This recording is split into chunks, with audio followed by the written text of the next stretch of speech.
வணக்கம். வாங்க இன்றைக்கி வீடியோவில் என்ன பார்க்க போகிறோன்னா சூப்பரான கேரட் தேங்காய் சாதம் தாங்க. ரொம்ப டேஸ்ட்டாக இருக்கும். வாங்க எப்படி செய்யலான்னு பார்க்கலாம். கடாயில் எண்ணெய் விட்டுக்கோங்க. கடுகு, உளுத்தம்பருப்பு, கடலைப்பருப்பு, சீரகம், வேர்க்கடலை, முந்திரி பருப்பு தேவை இருந்தால் போட்டுக்கோங்க, இல்லைன்னா விட்டுடுங்க.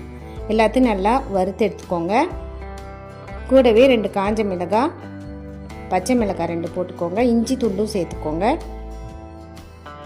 கருவேப்பிலை, துருவி வச்ச கேரட், அப்புறமா தேங்காய் துருவல், கூடவே ஒரு 1/4 ஸ்பூன் அளவுக்கு மிளகாய் பொடி அதையும் சேர்த்து நல்லா வதக்குங்க.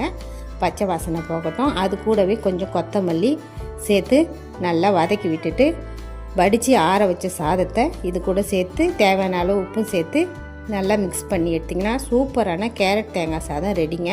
ட்ரை பண்ணி பாருங்கள். லஞ்ச் பாக்ஸுக்கு சூப்பராக இருக்கும்.